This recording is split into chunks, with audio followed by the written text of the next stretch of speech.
Chapter 1. The cracks begin. Walter Matthews stared at the calendar notification on his phone. 50th birthday, 2 weeks away. He swiped it away with his thumb and continued sorting through his morning emails. The office cubicle felt smaller than usual today. The gentle hum of fluorescent lights overhead, a constant reminder of the 25 years he'd spent in this same spot. "Hey, birthday boy." Linda from accounting poked her head over the partition. "Any big plans for the big 5-0? Walter managed a polite smile. "Just a quiet weekend with the family. Maybe drive up to the lake house." "Oh, come on. 50 is huge. You should do something special." "The lake house is special," Walter replied, his tone firm enough to end the conversation. Linda shrugged and disappeared behind the partition. The truth was, Walter had been looking forward to a peaceful celebration with Brenda and Tiffany.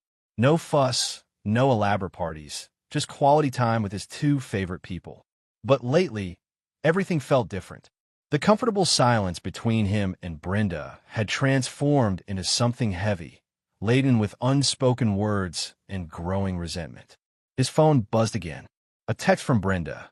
"Need to discuss wedding expenses." Caterer raised their quote. "Call me during lunch." Walter's stomach tightened. He'd been dreading this conversation. The wedding costs had been spiraling out of control, each new expense presented as an absolute necessity. He glanced at his computer screen, where a spreadsheet detailing his retirement savings glowed mockingly. During his lunch break, Walter found a quiet spot in the office courtyard. The call connected after 2 rings. "Walter, thank goodness." Brenda's voice carried that familiar note of urgency. "The caterer just sent the new quote. They're charging an additional $30 per head for the premium wine selection." "Premium wine selection?" Walter pinched the bridge of his nose. "When did we agree to that?" "Tiffany and I discussed it last week. The Andersons had premium wine at their daughter's wedding. We can't serve cheaper options than them." "The Andersons also have 3 vacation homes," Walter countered. "We need to be realistic about our budget. This is our only daughter's wedding. Walter, don't you want it to be perfect?" "Perfect doesn't have to mean expensive. What about the money we set aside initially? That barely covers the basics." "The venue alone. The venue we agreed on 3 months ago was half the price of this new place. Because it was tacky. Do you want Tiffany to be embarrassed on our big day?" Walter heard the familiar click of heels in the background. "Is that Tiffany? Daddy?" His daughter's voice came through, bright and practiced. "I'm so glad you called. Mom told me you're worried about the expenses." "Princess, we need to be reasonable." "Daddy, please. This is the only time I'm getting married. Don't you want to walk me down the aisle in a beautiful venue? With all our friends and family there to celebrate." Walter closed his eyes, fighting the manipulation in her tone. "Of course I do, sweetheart. But then what's the problem? It's not like you can't afford it. I saw your retirement account statement when I was helping you organize your office."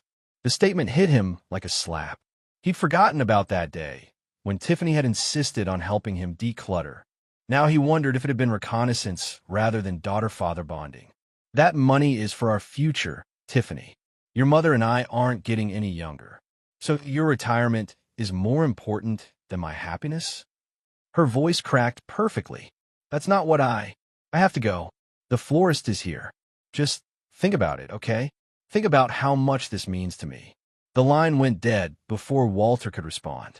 He sat there, staring at his phone, feeling the weight of expectations crushing down on him.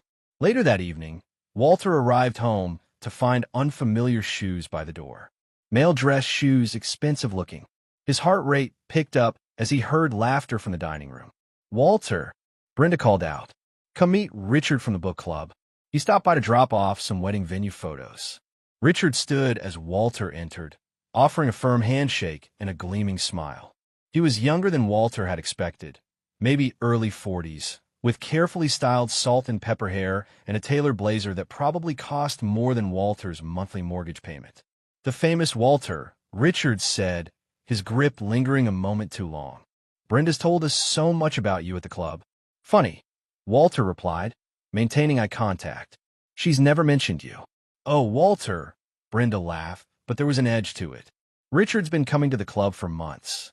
Remember? I told you about his amazing presentation on modern literature." Walter didn't remember, because she hadn't told him. He was certain of that. Richard's been so helpful with the wedding planning, Brenda continued. He knows the owner of that vineyard we love. The one that's triple our original budget? Walter couldn't keep the bite from his voice. Richard raised his hands in a peacekeeping gesture. Hey, I just make introductions. But I have to say, Brenda's eye for quality is impressive. In my experience, investing in memories is never a waste. And what line of work are you in, Richard?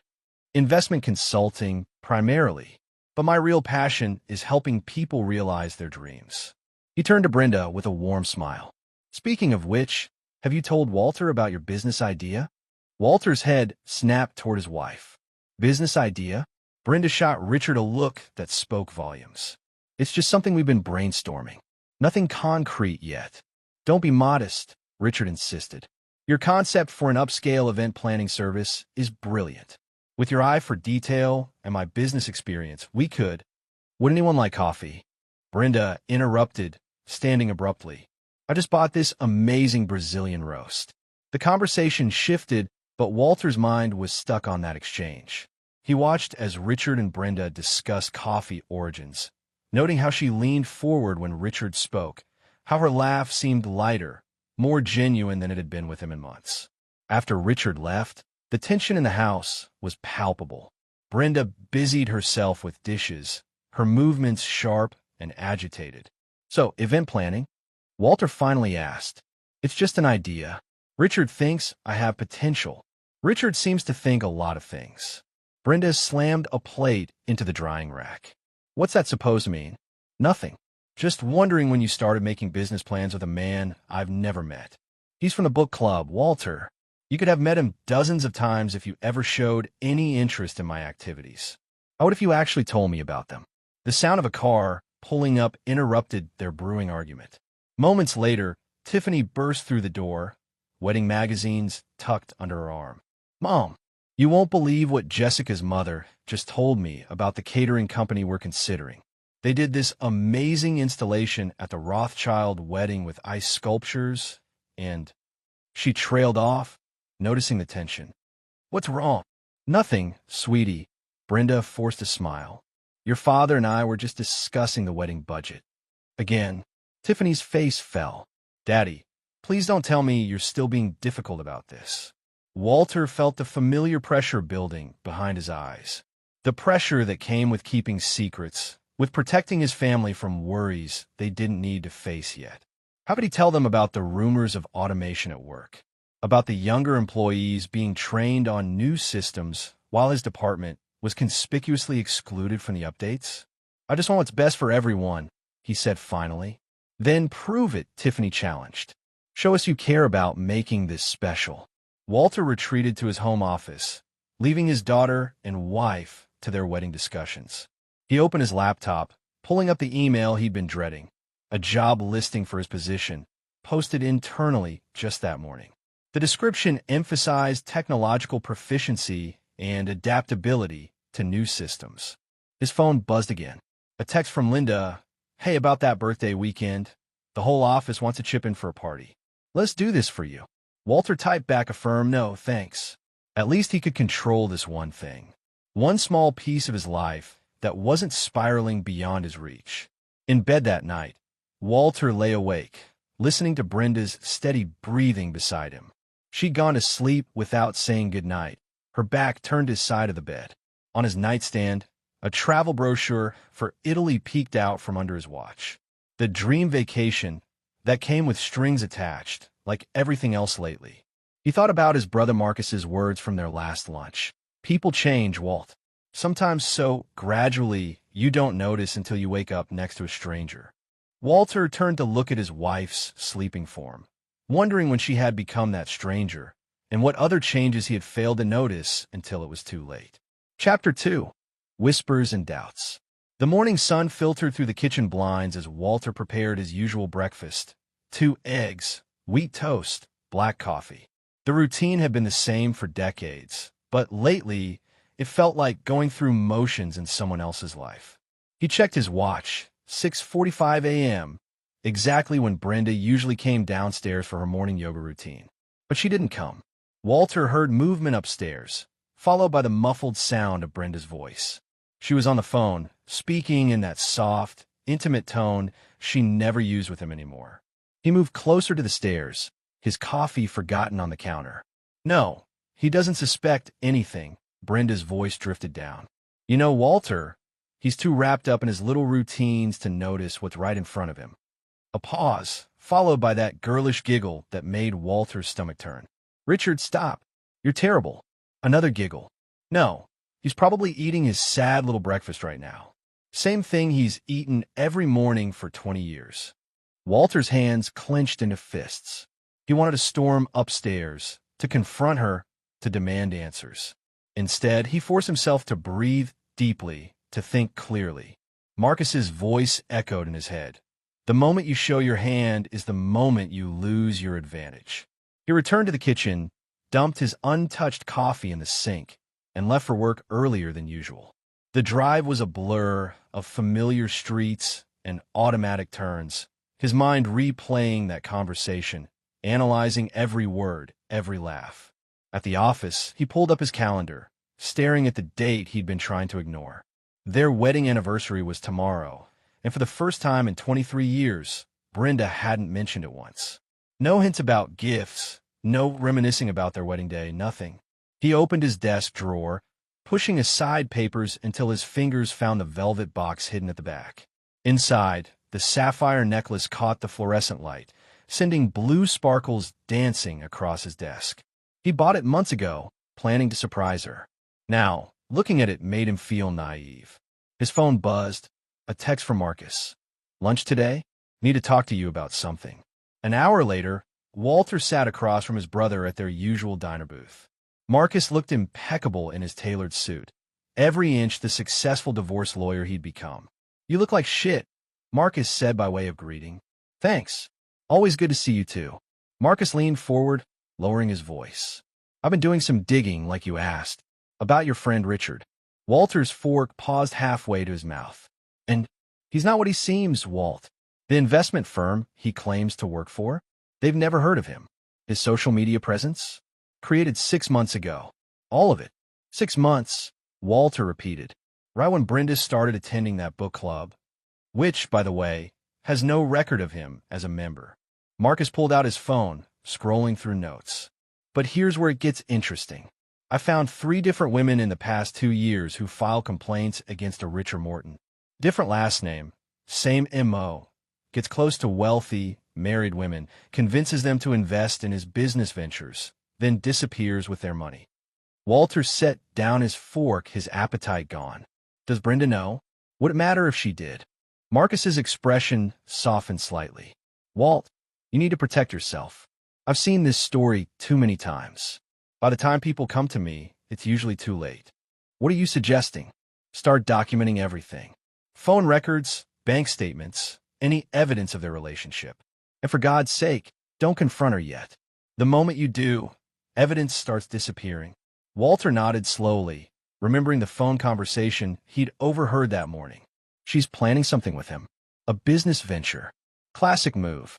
He'll convince her to invest your savings, promising huge returns.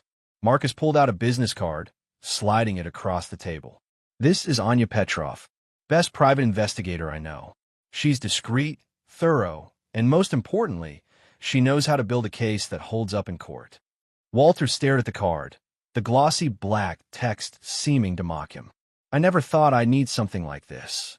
Nobody does, brother. Nobody does. That evening, Walter sat his parked car outside their house, watching Brenda through the living room window. She was on the phone again, pacing in that animated way she had when she was excited about something. He pulled out his own phone, dialing the number on Anya's card. A smooth, professional voice answered on the second ring. Petrov Consulting.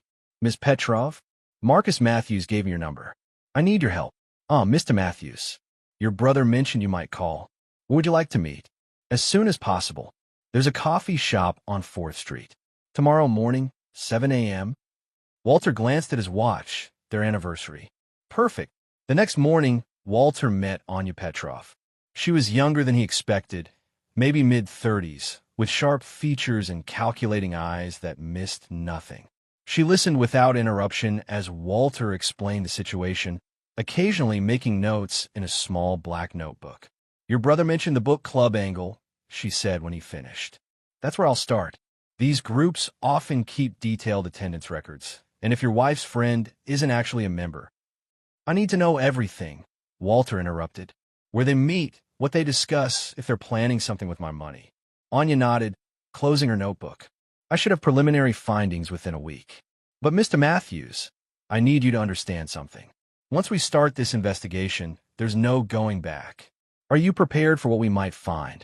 Walter thought about the sapphire necklace still hidden in his desk drawer, about the anniversary Brenda hadn't mentioned, about that girlish laugh that wasn't meant for him. "Yes," he said firmly. "I'm prepared." The day passed in a blur of meetings and paperwork. Walter waited for some sign that Brenda remembered the significance of the date, a text, a call, anything. Nothing came. He arrived home late, telling himself he wasn't avoiding the empty house. Brenda was in the kitchen, typing on her laptop. "You're late," she said without looking up.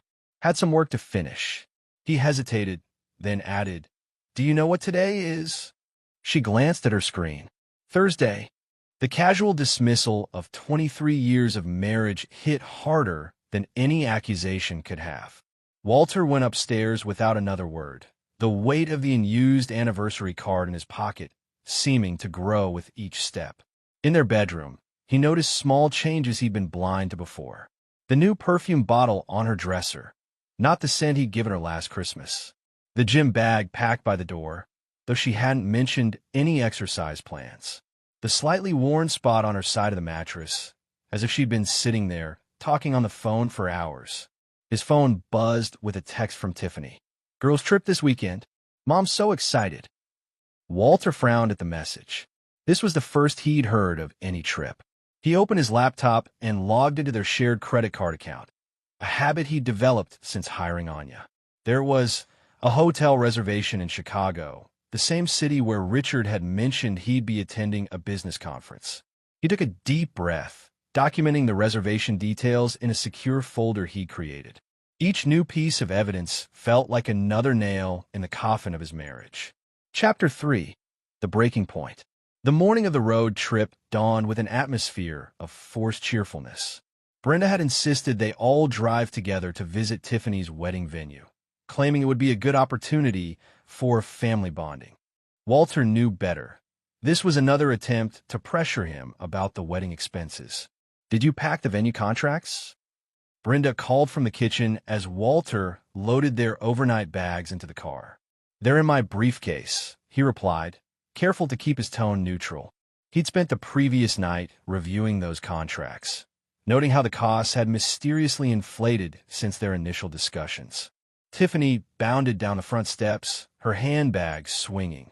"Daddy, can we stop for breakfast at that cute diner? The one with the amazing waffles." "Princess, that's an hour in the wrong direction. Please?"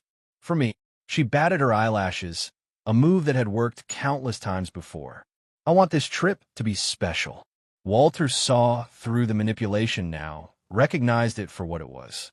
Still, he nodded, playing his part. "Whatever you want, sweetheart." The first hour of the drive passed in uncomfortable silence, broken only by Brenda's occasional sighs and Tiffany's texting notifications. Walter kept his eyes on the road, mentally reviewing his contingency plans. At the diner, Brenda waited until Walter had taken his first bite of eggs before launching her offensive. "So, I've been thinking about what you said about the wedding budget," she began, stirring her coffee with practiced nonchalance. "And I realize we need to have a serious discussion about priorities." Walter set down his fork. "I thought I was clear about my position." "Your position?" Brenda's voice rose slightly.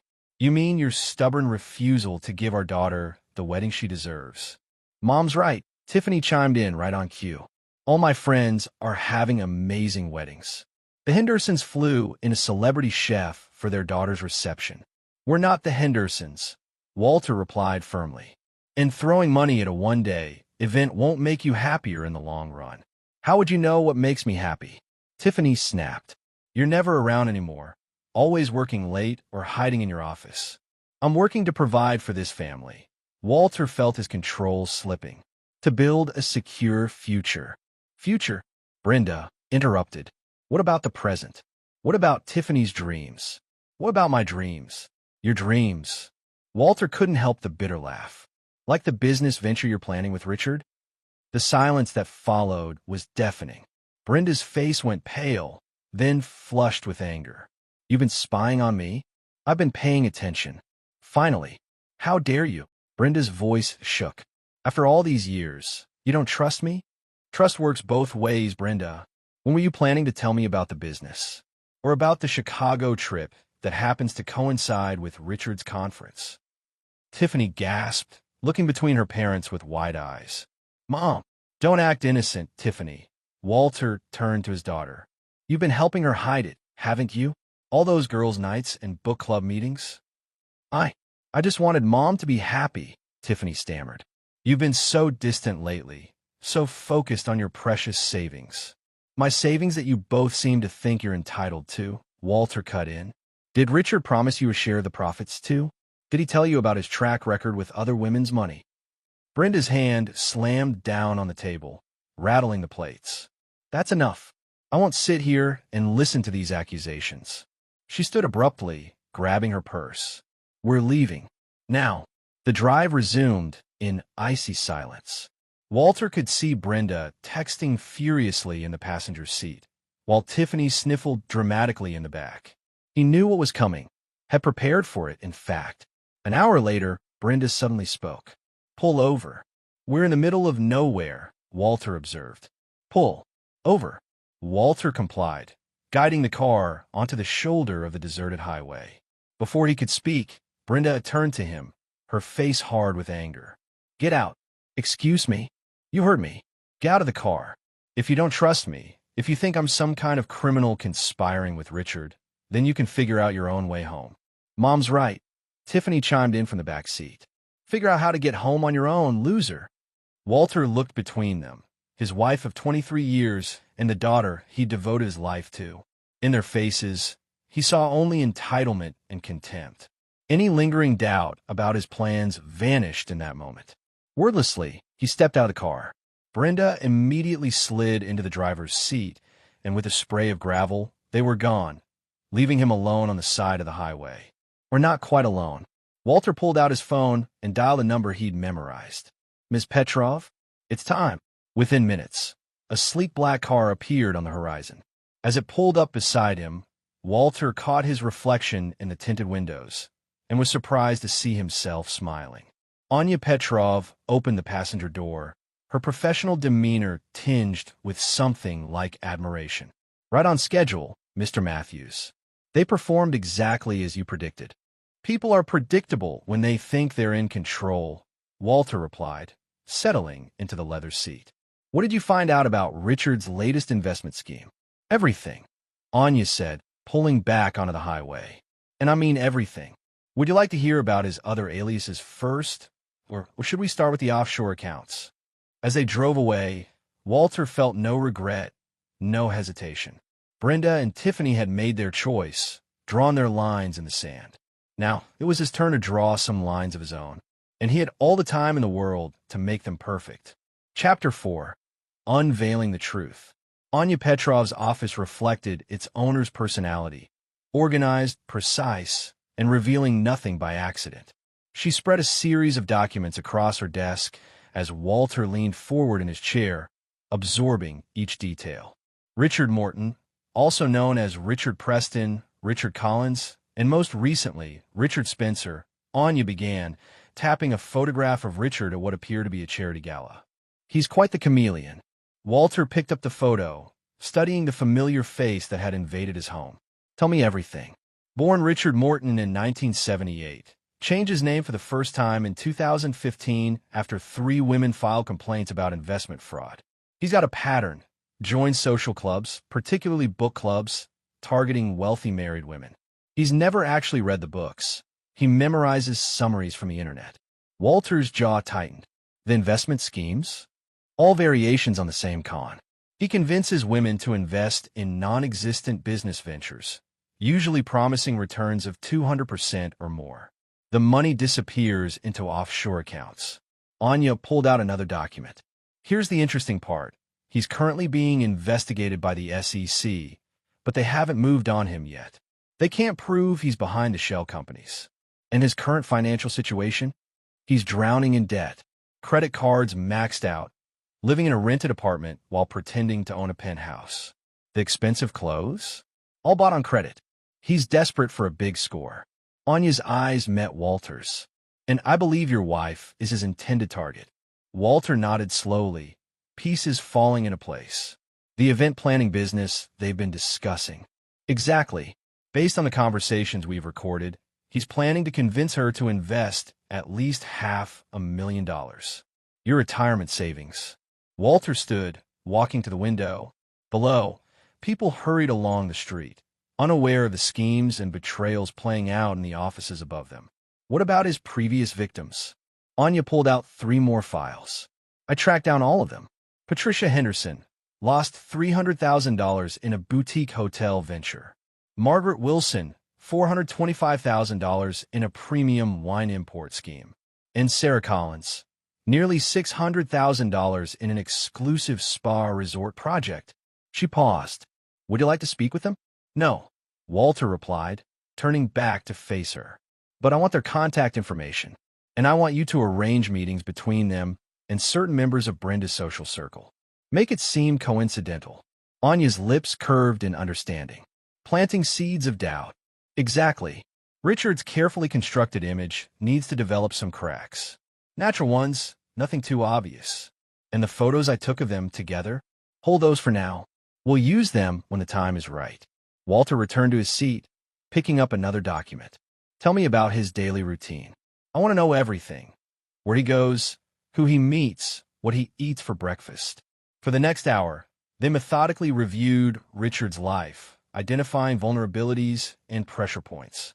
Walter absorbed each detail, his mind already constructing elaborate scenarios, calculating moves and countermoves like a chess master.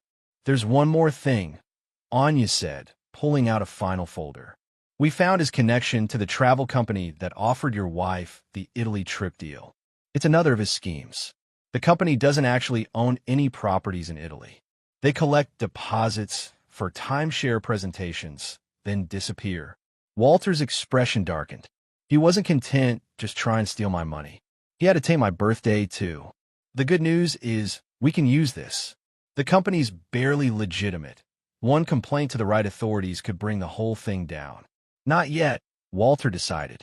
Let's wait until Brenda's more invested in the idea. Let her spend time planning the trip, choosing restaurants, picking out clothes. The disappointment will be greater. Anya studied him with newfound respect. You're not just looking for revenge. You're orchestrating a symphony of disappointments. They chose to treat my life, my feelings, my dedication as worthless, Walter replied, his voice calm but cold. Now, they'll learn the true value of what they've thrown away. Later that evening, Walter sat in his home office, reviewing his notes. His phone buzzed. A text from Linda at work. You okay? Brenda called the office looking for you. Seemed upset. He smiled slightly, imagining Brenda's frustration when she couldn't track him down. His response was carefully crafted. Thanks for checking. Just taking some personal time to think things through. Let her wonder. Let her worry. The uncertainty would drive her straight to Richard, pushing her to make mistakes. His computer pinged with an email notification from Anya. She'd made contact with Sarah Collins, Richard's most recent victim. Sarah had agreed to accidentally run into one of Brenda's closest friends at their favorite coffee shop tomorrow morning. Walter opened his planning document, adding another note. Track Brenda's reaction when her friend mentions meeting Sarah. Look for signs of doubt. The game was in motion. Each piece was being positioned carefully, deliberately. Richard had spent months weaving his web around Brenda. Now Walter would spend months watching that web unravel, strand by strand. He picked up his phone again, scrolling through his contact list until he found a number for Claire Morrison, the head of the hospital charity board where Brenda volunteered. Time to express some concerns about the upcoming fundraiser's financial management. Chapter 5. Tightening the Screws. The changes started small, almost imperceptible. A whispered conversation between two of Brenda's friends that stopped abruptly when she approached. A slight hesitation from the wedding florist when discussing payment terms. Richard's calls taking longer to be returned. Walter watched it all through Anya's detailed reports, savoring each tiny crack in their confidence. Mrs. Henderson made contact today, Anya reported during their weekly meeting. She happened to mention Richard's wine import scheme to Brenda's tennis partner. And the tennis partner immediately called two other women from their social circle. They spent 45 minutes discussing Richard's recent purchases and wondering about his source of income. Walter nodded approvingly. How's Richard handling the pressure? Not well. His credit card was declined at dinner last night, in front of Brenda. He played it off as a bank error, but we made sure the maitre d' was quite vocal about the rejection. The pressure was building from other directions, too. Walter had anonymously tipped off several wedding vendors about concerning financial issues with the Matthews wedding. Now, they were demanding larger deposits and stricter payment terms. Dad, Tiffany's voice carried through his phone speaker, tight with stress. The florist wants the entire payment up front now. Mom says you're behind this somehow. Behind what, princess? I'm not involved in the wedding planning. Remember? You and your mother made that very clear. But they never required full payment before. And the caterer's asking for a non-refundable deposit, and the photographer wants. Sounds like they're just being prudent business people. Walter interrupted smoothly. Perhaps they've had issues with other clients recently. Mom's freaking out. She says she'll have to dip into her savings, but what? She says they're tied up in some investment thing with Richard. Something about an event planning business. Walter allowed concern to color his voice. An investment? Has she seen the business plan? The financial projections? I don't know. Dad, you don't think. I'm sure your mother knows what she's doing, sweetheart. She and Richard seem very close. The seeds of doubt were planted. Walter could hear it in Tiffany's voice, the first hint of uncertainty about her mother's judgment. Later that week, Walter's phone rang again. This time, it was Claire Morrison. Walter, we need to talk about Brenda's position on the charity board. Is something wrong? There are concerns about her relationship with one of our donors. A Richard Spencer? He made some promises about major donations that haven't materialized, and now there are questions about their personal involvement. I see, Walter replied, his tone carefully neutral. That must be uncomfortable for everyone. The board is meeting next week to discuss it. I thought you should know. After hanging up, Walter opened his laptop and typed a brief email to Anya. Phase 2 complete. Begin Phase 3. Phase 3 was perhaps the most delicate part of their plan. Over the next few days, carefully selected photos of Brenda and Richard would find their way to her employer. Nothing explicit, nothing that couldn't be explained away, but enough to raise questions about professional boundaries and potential conflicts of interest. The response was swift. Brenda stormed into the house one evening, face flushed with anger and humiliation. They suspended me, pending an investigation into inappropriate business relationships. This is your doing, isn't it? Walter looked up from his newspaper, the picture of innocence. I have no idea what you're talking about, though I did hear some rumors about Richard's business practices. What rumors? What have you been saying about it? Me? Nothing. But it seems some of his former business partners have been quite vocal about their experiences. Brenda's face paled slightly. Former partners? Apparently there are quite a few of them, but I'm sure he's explained all that to you. After all, you're investing your savings with him, aren't you? The uncertainty in her eyes was beautiful to behold. Walter watched as she pulled out her phone, fingers trembling slightly as she dialed Richard's number. It went straight to voicemail. He's probably in a meeting, she muttered, but her voice lacked conviction. Probably, Walter agreed mildly, though I heard his phone was disconnected. Something about unpaid bills? But that can't be right, not with all his successful investments. Brenda fled upstairs, and moments later, Walter heard her voice, sharp with panic, leaving another message for Richard. His phone buzzed with a text from Anya. Richard spotted at airport. Buying ticket to Chicago. Walter smiled and typed back, let him run. That's part of the plan, too. The next morning, Tiffany arrived unannounced, her handbag replaced with a simple purse, her face stripped of its usual perfect makeup. "Dad, we need to talk. About Mom. About Richard. About everything." Walter gestured to the chair across from him. "I'm listening, Princess." The wedding vendors, they're not just being difficult. They're pulling out completely. They say they received anonymous proof that we can't pay. Anonymous proof? Bank statements, investment records. "Dad, what did Mom do with her money?" "With your money?" Walter leaned back, letting the silence stretch. Finally, he spoke softly. "Perhaps you should ask Richard." "Oh, wait, no one can reach him, can they?" Tiffany's face crumpled. How could she be so stupid? How could I be so stupid? All those times he talked about exclusive deals and guaranteed returns. People believe what they want to believe, sweetheart. Your mother wanted to believe she could have everything. The perfect wedding for you, a successful business, a wealthy new partner. Partner? Mom said they were just friends. Walter slid a folder across the desk, one of many Anya had prepared. "Maybe you should look at these. Bank transfers, hotel receipts, photographs."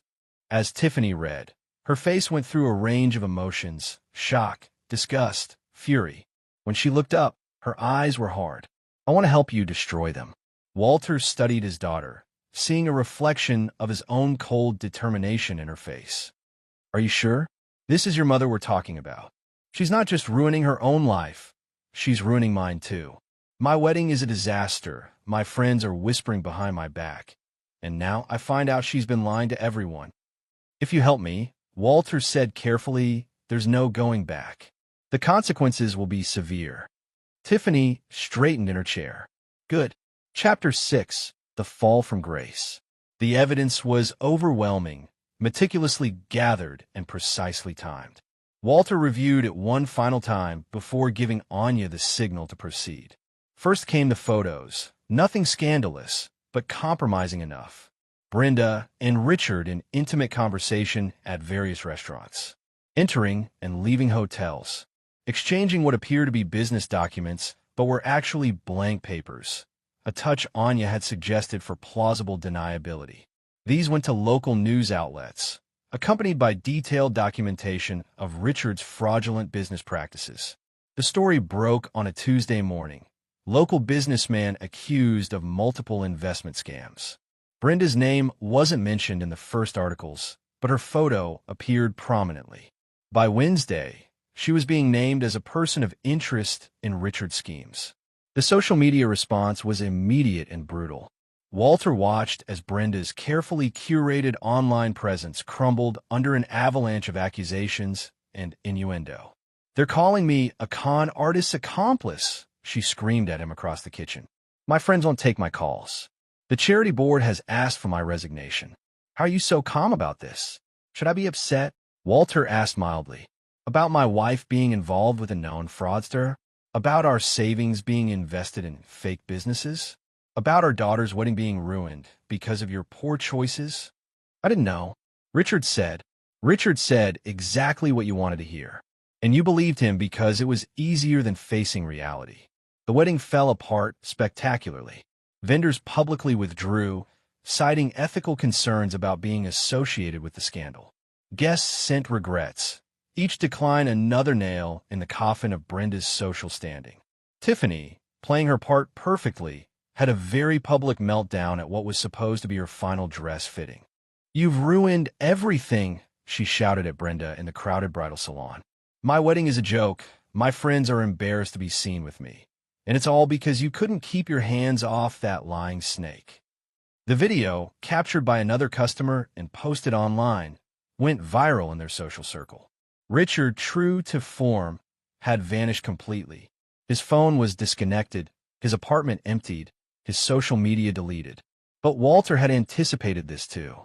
"The police would like to speak with you," he informed Brenda one morning, sliding a business card across the table. "Apparently Richard's other victims have filed charges. They seem to think you might have been involved in his schemes." "I wasn't involved. I'm a victim too. Are you?" "The money transfers suggest otherwise. The business documents with your signature. The joint bank account." Brenda's face went white. "How do you know about those?" "I know everything, Brenda. I've known for months." I watched you dig yourself deeper and deeper, and I did nothing to stop it. Do you know why?" She stared at him, realization dawning in her eyes. You planned this?" "I planned nothing. I merely observed and documented. You and Richard did all the work yourselves." The divorce papers were delivered the next day. Walter's lawyers had prepared an airtight case, backed by overwhelming evidence of infidelity and financial misconduct. "You'll get nothing," his lawyer assured him. The documentation of her affair and involvement in Richard's schemes negates any claim she might have had to your assets. Brenda, desperate and isolated, tried one final gambit. She showed up at Walter's office, tears streaming down her face. "Please," she begged, "I'll lose everything. My reputation, my friends, my daughter. I'll be ruined." Walter looked at her, remembering the woman who had ordered him out of the car, who had conspired with Richard to steal his savings, who had turned their daughter against him. "Yes," he said simply, "you will." As security escorted her out, Walter turned back to his computer. He had one final task to complete, an anonymous tip to the FBI about Richard's whereabouts. Let them deal with him now. The game was over. Walter had won, thoroughly and completely. Yet as he sat in his empty house that night, the victory felt strangely hollow. He picked up his phone, scrolling through old family photos, happier times that now seemed like scenes from someone else's life. A text from Tiffany lit up his screen. "Thank you for showing me the truth, Dad. Can we meet tomorrow? I need your advice about what to do next." Walter placed his phone down, contemplating his daughter's message. She'd proven to be an unexpected ally in this calculated game, her anger at her mother's betrayal transforming her from a spoiled princess into a determined player in his revenge plot. His phone rang again, Anya this time. "Mr. Matthews, we've located Richard," she reported. "He's attempting to establish a new identity in Chicago. Should we proceed with the final phase?" "Yes," Walter confirmed. "Make sure all evidence reaches the proper authorities. Tax records, bank transfers, everything. And the compromising photos of him and Brenda. Release those to his other victims first. Let them be the ones to take it public. More impact that way." The next morning's news painted a devastating picture. Richard's face splashed across local websites, accompanied by headlines detailing his history of fraud. Interviews with previous victims portrayed him as a calculating predator who targeted vulnerable women. Brenda's name appeared prominently in several articles, her involvement painted in the worst possible light. Walter's office phone buzzed. His secretary's voice was apologetic. "Sir, Mrs. Matthews is here again. She's quite insistent about seeing you." "Call security," he replied calmly. "And Jennifer? Forward all recordings of her attempts to contact me to my lawyer." The systematic dismantling of Brenda's life continued. The charity board publicly distanced themselves from her. The exclusive country club suspended her membership pending investigation. Her social media accounts became battlegrounds of accusation and recrimination. Walter observed it all from a careful distance, neither participating nor intervening. He'd set the machinery in motion. Now he merely watched it work. A week later, he met Tiffany at a quiet cafe across town. His daughter had changed, the clothes replaced by simple business attire, her manner more subdued. "Mom tried to access your retirement accounts yesterday," she informed him, stirring her coffee absently. "The bank called me because I'm still listed as a contact." "I know. The attempt was logged and forwarded to my lawyer. She's desperate. All her friends have abandoned her. The wedding is officially canceled. I sent out the notifications this morning." Walter studied his daughter's face. "Any regrets? About the wedding?" "No." "About trusting Mom and Richard?" "Many." She met his eyes. "About helping you expose them?" "None." Their conversation was interrupted by breaking news alerts on both their phones. Richard had been arrested in Chicago, attempting to board a flight to Mexico. The FBI had been waiting. "Your work?" Tiffany asked. Walter nodded. The evidence was overwhelming. Tax evasion, wire fraud, multiple counts of investment fraud. He'll be in prison for a very long time. And Mom, the authorities have all the evidence of her involvement. What happens next is up to them. Later that evening, Walter sat in his study, reviewing the final pieces of his plan. The divorce proceedings were moving forward rapidly, his lawyers armed with irrefutable evidence of Brenda's infidelity and financial misconduct. The judge had already frozen all joint accounts, and preliminary rulings favored Walter's claims to their assets. Anya's final report lay on his desk, detailing the complete implosion of Richard's schemes and Brenda's reputation. Everything had played out exactly as planned, each piece falling precisely into place. His revenge was complete. Through careful manipulation and strategic patience, he had orchestrated their downfall without ever getting his hands dirty. Richard faced years in prison. Brenda had lost everything: her social standing, her daughter's respect, her financial security. Their carefully constructed world of lies and manipulation had crumbled, leaving them with nothing but the consequences of their choices. Walter closed the file and poured himself a small measure of scotch. The game was over, and he had won. Yet as he sat in the growing darkness of his study, he felt no triumph, no satisfaction, only a cold, empty certainty that justice had been served. His phone buzzed one final time. Another message from Anya. Surveillance discontinued as requested. All evidence archived. It's done, Mr. Matthews. Yes, Walter thought, setting down his glass. It was done. The calculated game had played out to its inevitable conclusion, leaving destruction in its wake. Now it was time to move forward, leaving the ruins of his old life behind. He typed a brief response to Anya. Thank you for your services. Closed the file. The end of Act 2 marked not just the completion of his revenge, but the final dismantling of a life he'd built over 23 years. He had orchestrated their fall from grace, watching as their world collapsed piece by carefully arranged piece. In the end, it wasn't the dramatic confrontations or public scandals that gave him satisfaction. It was the knowledge that they had destroyed themselves through their own greed and arrogance. He had merely provided the stage and waited for the inevitable performance. Walter stood at his study window, looking out at the neighborhood where he'd spent so many years building a life that now lay in ruins. The game was over, the calculation complete, the price of victory yet to be determined. Chapter 7. The Aftermath. Walter sat alone in his study, surrounded by the evidence of his successful revenge.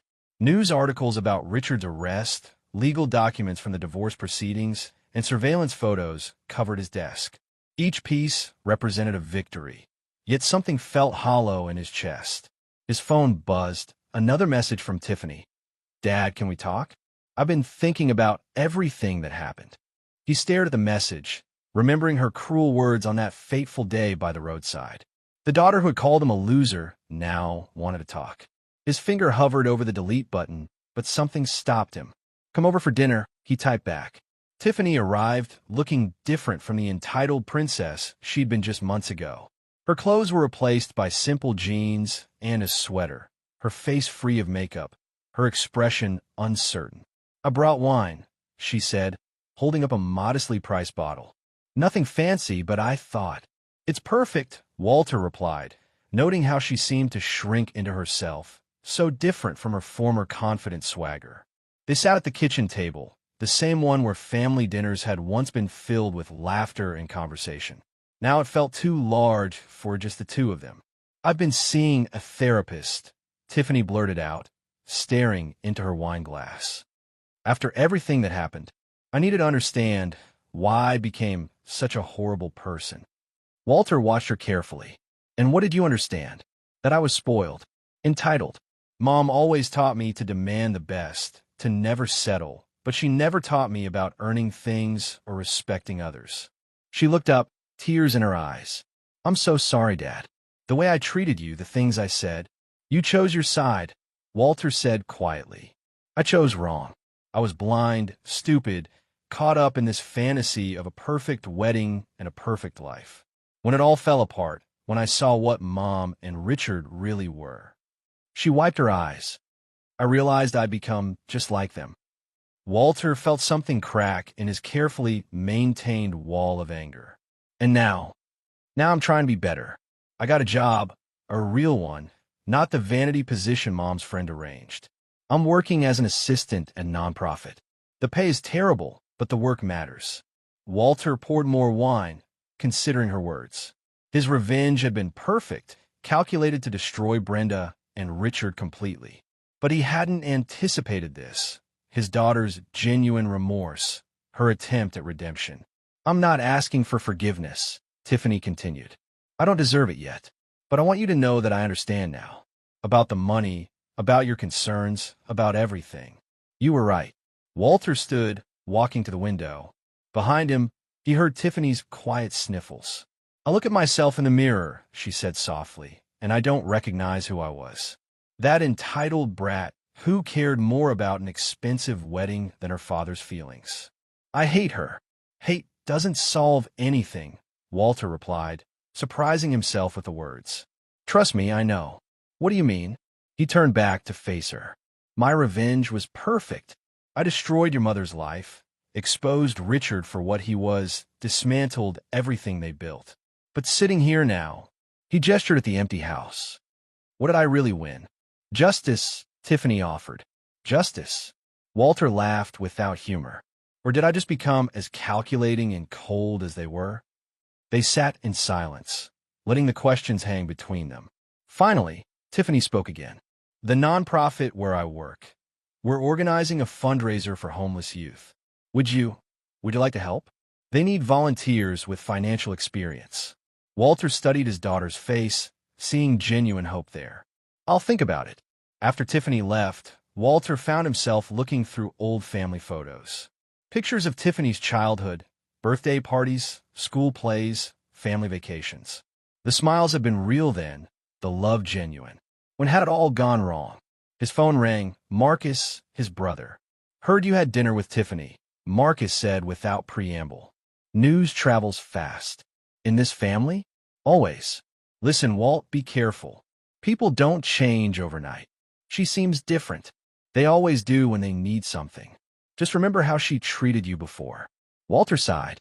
"You sound cynical, Marcus." "I sound experienced. I've seen too many reconciliations turn into renewed manipulations." After hanging up, Walter sat in his darkened study, thinking about satisfaction and emptiness, revenge and redemption. His plan had worked perfectly, so why did victory taste like ashes?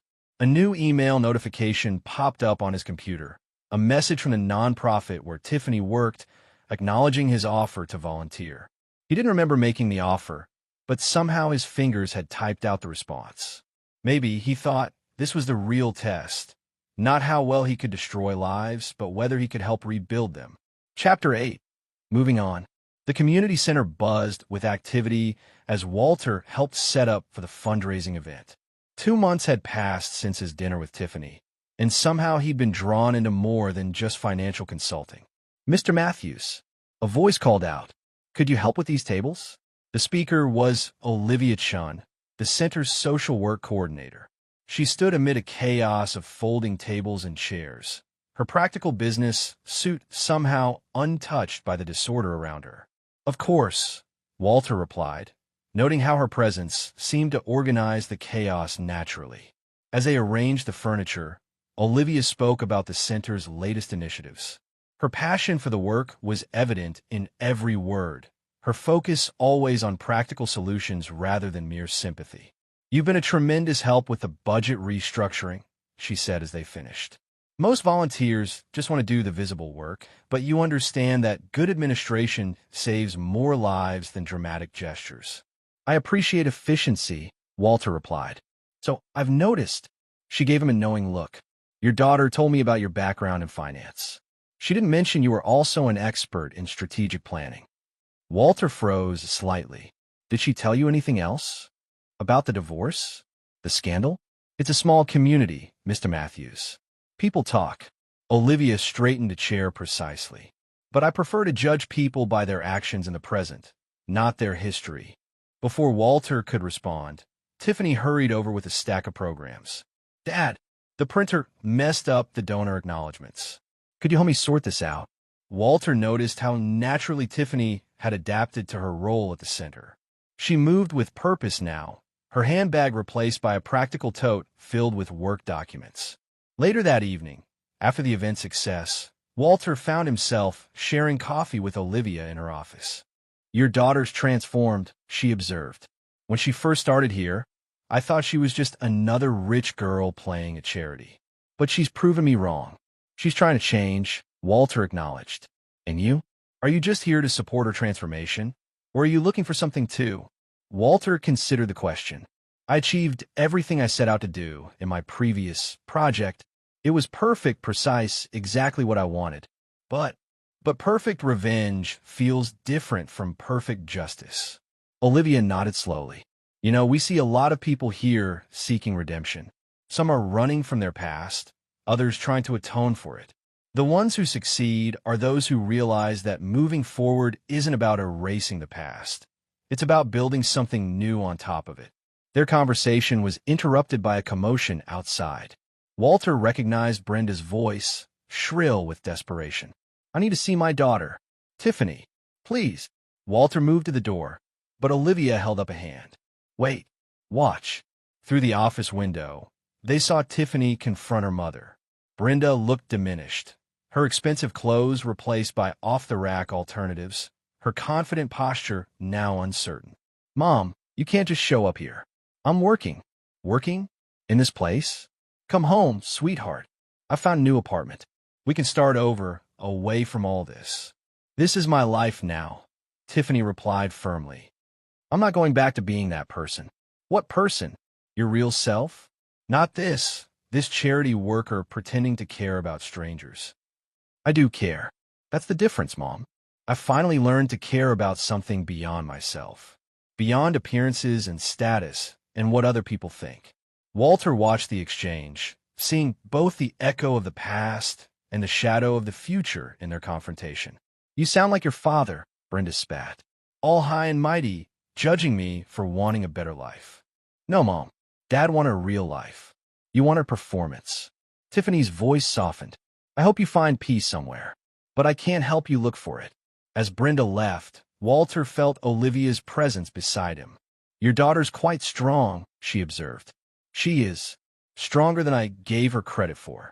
Sometimes people surprise us. Sometimes we surprise ourselves. That night, driving home, Walter took a different route, one that passed his old house. Brenda had been forced to sell it in the divorce settlement.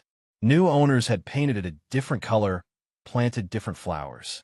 The physical reminder of his old life transformed into something unrecognizable. Yet somehow, the sight didn't pain him as it once had. Perhaps because he too was becoming something different, something unrecognizable to his past self. His phone buzzed with a text from Olivia. Committee meeting tomorrow at 9. Bring your analysis of a youth program funding. And maybe coffee. Walter smiled, realizing that for the first time in months, he was looking forward to tomorrow. Chapter 9. The Price of Forgiveness? The hospital corridor stretched before Walter, each step feeling heavier than the last. Tiffany's voice echoed in his mind, her phone call from 2 days ago replaying like a loop. Mom's sick, Dad. Really sick. No insurance, no savings, the doctors say, without treatment. She hadn't finished the sentence. She hadn't needed to. Now he stood outside room 412, where Brenda lay waiting for test results that would determine her future. Their divorce had been finalized 6 months ago, his revenge complete and devastating. He hadn't expected to see her again, certainly not like this.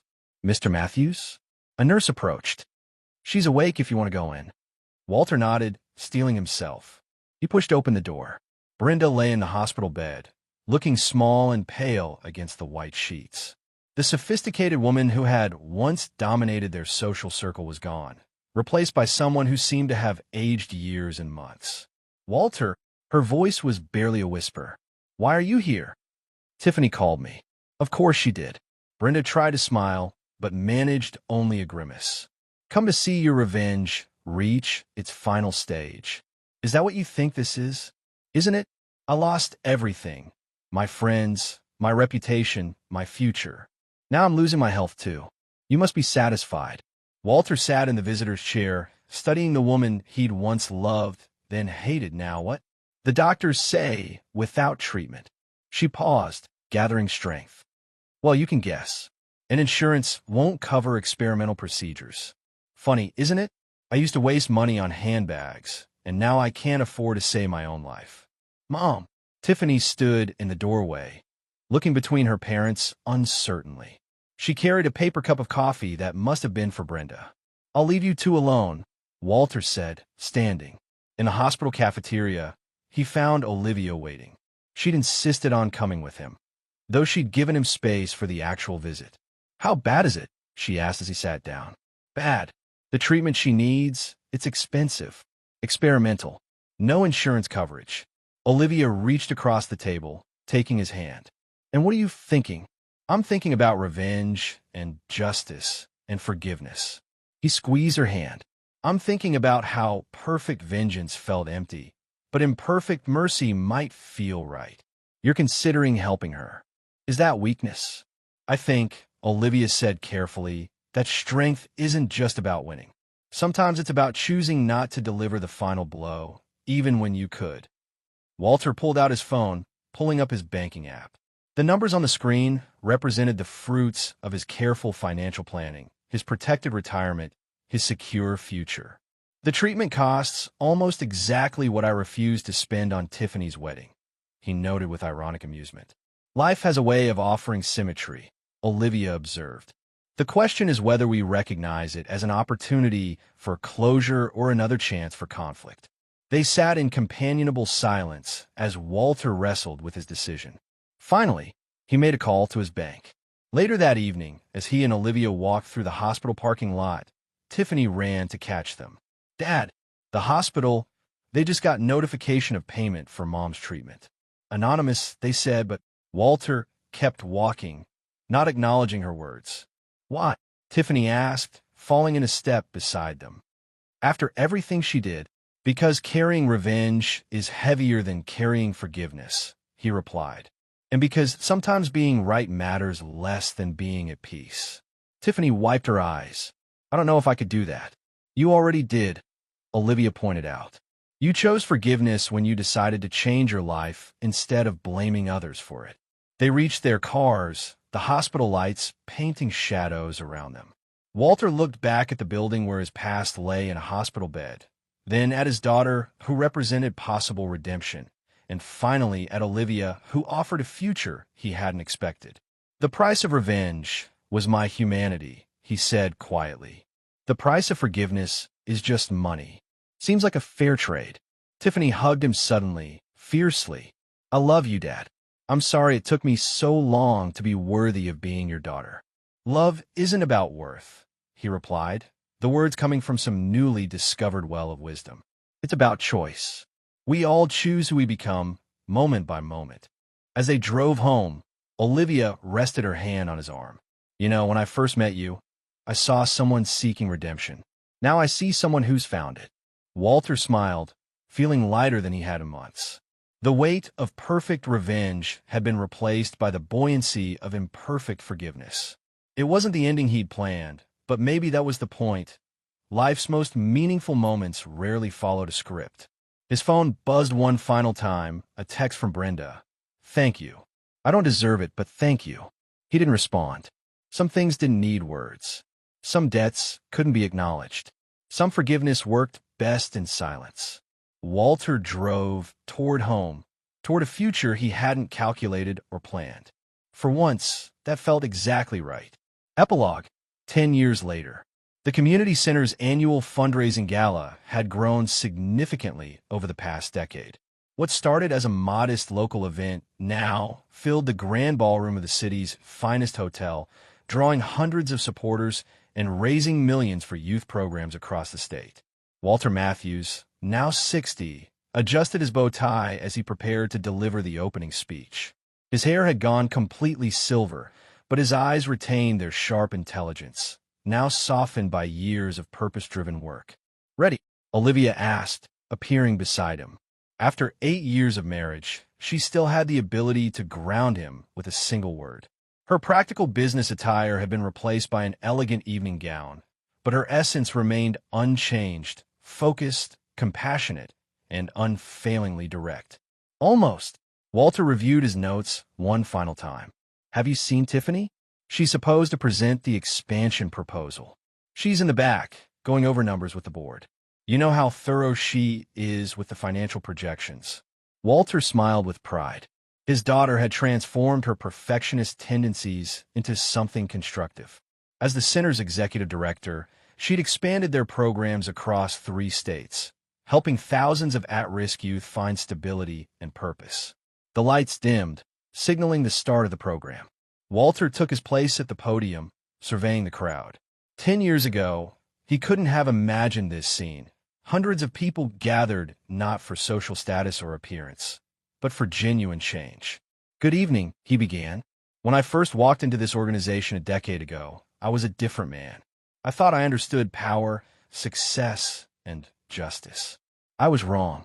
From her seat in the front row, Olivia nodded encouragingly. Their relationship had begun during his journey from revenge to redemption, and she'd been his compass ever since. Today, we're not just celebrating another successful year. We're celebrating transformation, the kind that happens when we choose to build instead of destroy, to lift up instead of tear down. His eyes found Tiffany in the crowd. She sat with her husband, Mark, a fellow social worker she'd met through the program 5 years ago. Their 2-year-old daughter, Hope, was home with a sitter. The irony wasn't lost on Walter. His daughter, who once demanded $1 million wedding, now found joy in simple family dinners and meaningful work. Our expanded youth mentorship program has shown us that change is possible at any age, that no one is defined by their past choices, that redemption isn't earned through grand gestures, but through daily decisions to be better than we were yesterday. In the middle of the room sat Marcus, Walter's brother. The cynical divorce lawyer had initially scoffed at Walter's involvement with the center, calling it naive idealism. Now his firm provided pro bono legal services to the center's clients, and Marcus had discovered that helping families stay together was more satisfying than profiting from their dissolution. 10 years ago, I thought I understood justice. I confused it with revenge, with the perfect execution of carefully planned destruction. But true justice, I've learned, is about restoration, about creating opportunities for change. As he spoke, Walter remembered the path that led here. The betrayal, the calculated revenge, the hollow victory. Then the slow, challenging work of rebuilding, not just others' lives, but his own humanity. His thoughts turned to Brenda. The experimental treatment had extended her life by 7 years, giving her time to reconnect with Tiffany and find her own path to redemption.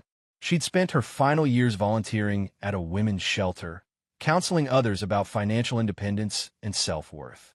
When she passed 3 years ago, the shelter created a program in her name, helping women escape manipulative relationships. Richard had served 8 years in federal prison for his fraud schemes. Upon release, he'd attempted to restart his old cons, but found his reputation thoroughly destroyed. Last Walter heard, he was working as a dishwasher in a small-town diner, writing a memoir about the price of deception. Our newest initiative, Walter continued, focuses on financial literacy and emotional intelligence. We're teaching young people that true wealth isn't measured in dollars or status, but in the lives we touch and the changes we inspire. The program had emerged from his own experience, combining his financial expertise with hard-learned lessons about the relationship between money, power, and self-worth. It had already helped dozens of families avoid the traps of materialism and entitled thinking that had destroyed his first marriage. Tiffany took the stage next, presenting the center's expansion plans. Her presentation style reminded Walter of himself, detail-oriented, strategic, focused on long-term impact. But where he had once used these skills for revenge, she wielded them for reconstruction.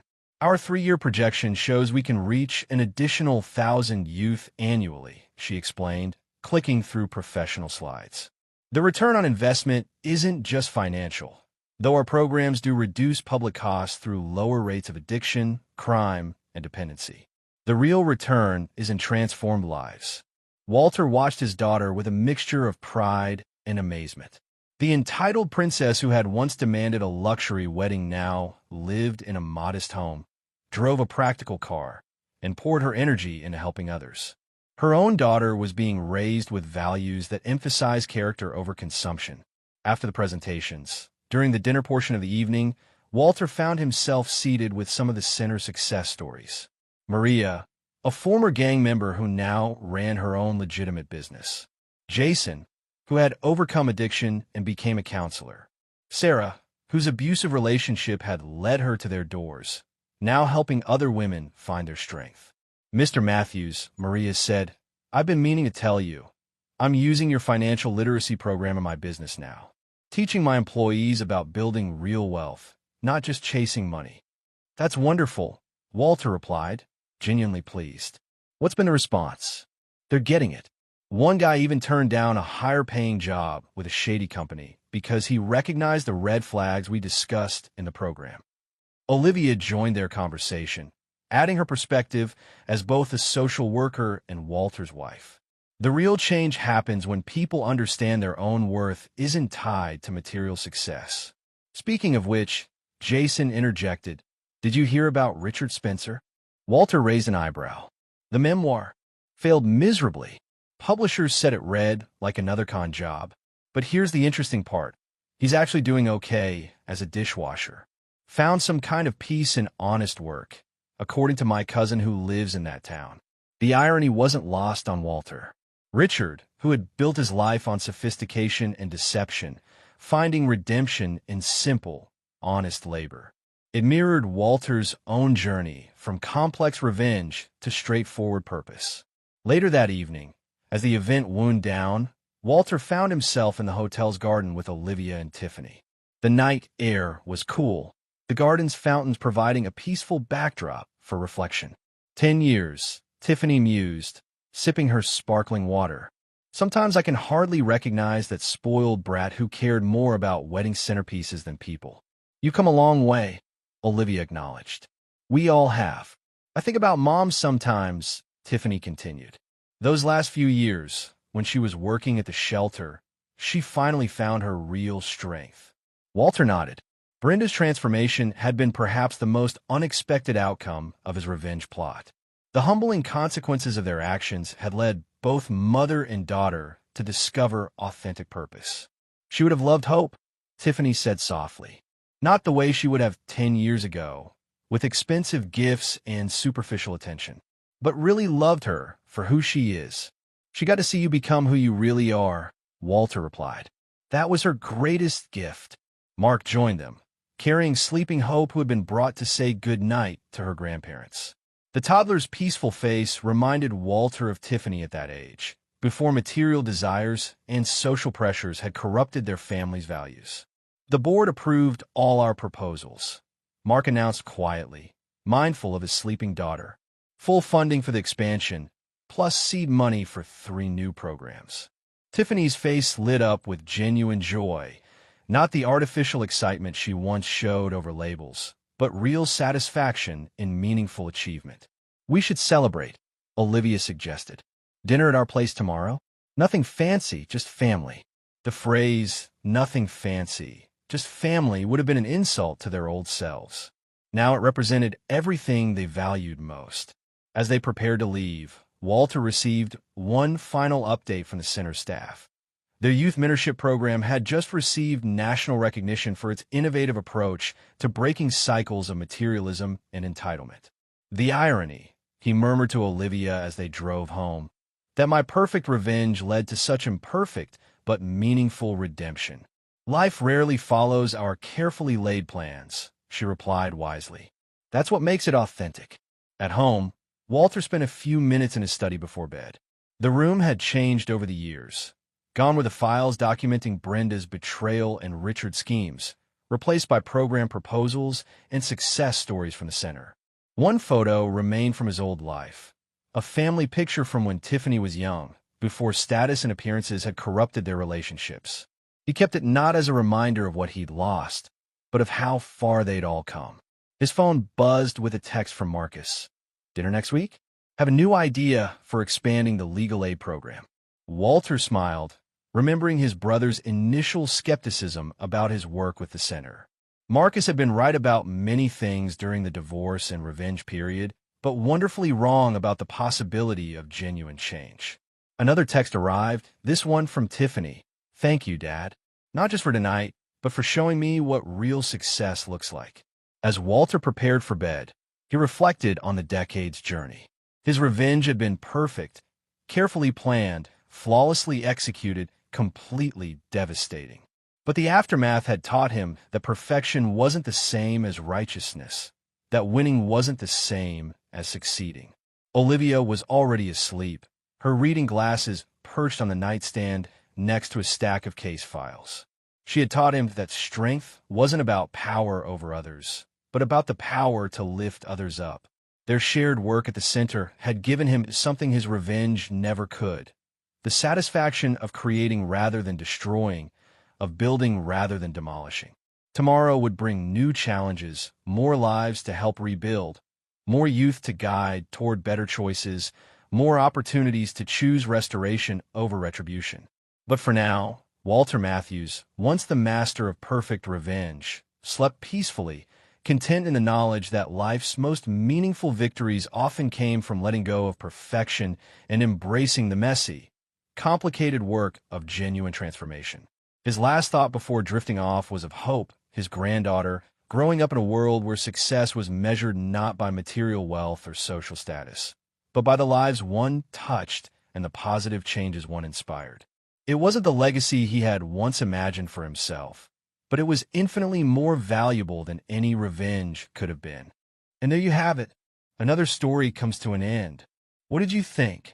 I'd love to hear your thoughts in the comments below. If you enjoy this story, consider joining our community by subscribing. It means the world to us. For more stories like this one, check out the recommended videos on screen. And I'll see you there.